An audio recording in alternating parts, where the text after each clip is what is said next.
Bonjour à toutes et à tous. Bonjour. On se penche aujourd'hui sur une affaire assez sensible en République démocratique du Congo. Une accusation grave portée par le docteur Denis Mukwege Oui. contre l'ancien président, Joseph Kabila.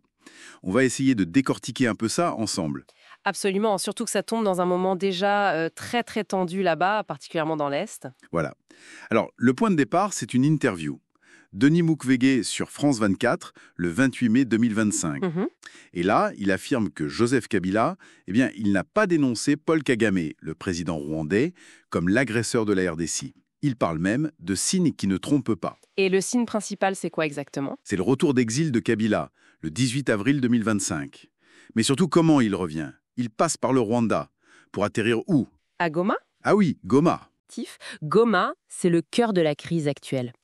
Alors, arrivé là et en passant par le Rwanda, le pays que Kinshasa accuse ouvertement de soutenir le M23. Oui.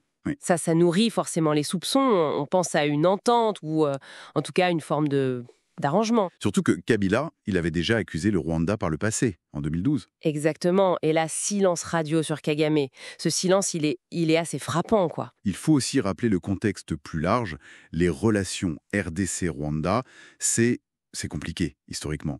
Très tendu. C'est le moins qu'on puisse dire. Et puis sur le plan intérieur, Kabila et son successeur Félix Tshisekedi, c'est la rupture depuis 2020. Oui, une rupture nette. Et le gouvernement actuel, il ne ménage pas Kabila. Il y a eu des mesures fortes quand même. Ah oui, lesquelles par exemple? Le Sénat a levé son immunité. C'était le 23 mai 2025. Ça ouvre la porte à des poursuites. Pour trahison, potentiellement. Ah oui, quand même. Et son parti, le PPRD, le parti historique de Kabila, suspendu le 20 avril 2025. D'accord. Donc pour certains, ce retour via Goma plus ces sanctions, ça sent la complicité avec les rebelles. D'autres parlent de médiation, son entourage notamment. Une tentative de médiation. Oui, mais l'itinéraire choisi, ça rend l'explication un peu difficile à accepter telle qu'elle. C'est vrai que l'itinéraire pose question, mais il faut aussi regarder qui accuse. Bien sûr. Prix Nobel de la paix, figure morale importante. Indéniablement. Mais c'est aussi un homme politique. Il a été candidat en 2023. Oui. Et il avait déjà eu des relations tendues avec Kabila. Il avait demandé sa démission en 2018, je crois. Tout à fait. C'est un élément à prendre en compte. Ça pourrait être vu par certains comme une manœuvre politique de sa part aussi. Donc, l'intention réelle de Kabila, elle reste floue en fait. Complètement. Ses proches insistent, il veut aider, trouver une solution pacifique. Mais bon, il y a Goma, il y a cet itinéraire. Et il y a aussi le fait que le chef du M23, là, Corneille Nangaa, Oui. c'était un très proche allié de Kabila. C'était lui, le président de la commission électorale sous Kabila. Ah, d'accord. Ça ajoute une couche de complexité. Exactement. Donc, au-delà des déclarations officielles, quels sont les vrais jeux d'influence? C'est ça la question.